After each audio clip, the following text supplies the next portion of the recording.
Hello மக்களே, நம்ம இன்றைக்கி என்ன பண்ண போகிறோம்னு பார்த்தீங்கன்னா மேங்கோ லட்டு தான் பண்ண போகிறோம். இதுக்கு வந்துட்டு தேவையான பொருட்கள் மேங்கோ எடுத்திருக்கேன், அதுக்கப்புறம் 1 கப் அளவுக்கு துருகிய தேங்காய், நெய், அப்புறம் மில்க் மேட். ரொம்பவே சிம்பிளான இன்க்ரீடியன்ஸ் தான் இந்த ரெசிபி பண்ணுறதுக்கு.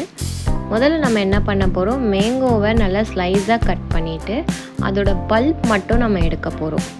வெறும் பல்ப் மட்டும்தான் வேணும். ஸோ அதனால் சின்ன சின்ன பீசஸாக கட் பண்ணிவிட்டு வெறும் பல்ப்பு எல்லா பல்ப்பையும் நம்ம ஒரு மிக்ஸி ஜாரில் ட்ரான்ஸ்ஃபர் பண்ணிக்கணும்.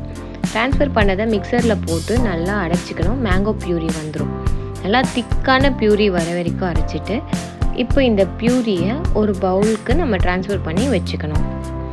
பேன் ஹீட் பண்ணிக்கோங்க. ஹீட் ஆனதோ நம்ம அந்த பேனில் நெய் ஊற்றணும். ஃபஸ்ட்டு நல்லா ஹீட் ஆனிச்சுன்னா உங்களுக்கே தெரியும். ஹீட் ஆன அப்புறம் நம்ம நெய் ஊற்றிக்கலாம். கொஞ்சமாக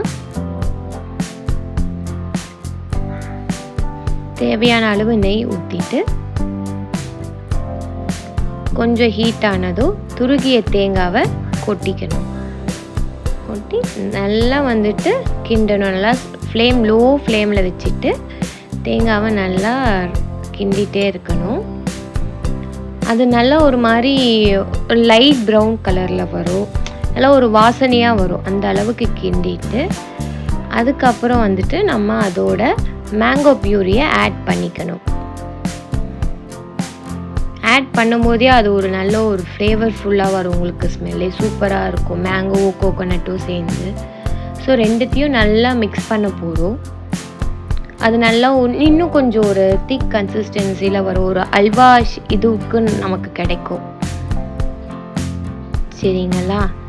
நல்லா கிண்டணும். உங்களுக்கே தெரியும், அந்த மேங்கோவோட அந்த ரா ஸ்மெல் போகிற அளவுக்கு கிண்டிட்டு கொஞ்சம் கெட்டி ஆனதுக்கப்புறம் மில்க் மேட் ஆட் பண்ணிக்கணும். மில்க் மேட் ஆட் பண்ணி நல்லா தேவையான அளவு ஸ்வீட் நல்லா கொஞ்சம் எடுத்து சாப்பிட்டு பார்க்கலாம். ஸ்வீட் ஓகேனா ஓகே, இல்லை மில்க் மேட் கூட வேண்டாம். ஆனால் கெட்டியாக வந்த பிறகு இந்த மாதிரி சின்ன சின்ன பால்ஸாக உருட்டிடணும். ரொம்ப சூடாக இருந்ததுன்னா கொஞ்ச நேரம் ஆற விட்டு கூட நம்ம பால்ஸ் ரவுண்ட் பண்ணிக்கலாம்.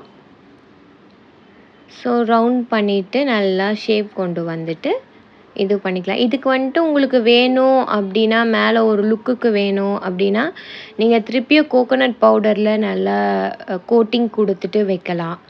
எங்களுக்கு ரொம்ப கோகோனட் பிடிக்காது. ஸோ அதனால் நாங்கள் இதை கோகோனட்டில் டிப் பண்ணல. கண்டிப்பாக இந்த ரெசிபியை ட்ரை பண்ணிவிட்டு எப்படி இருக்குன்னு சொல்லுங்கள்.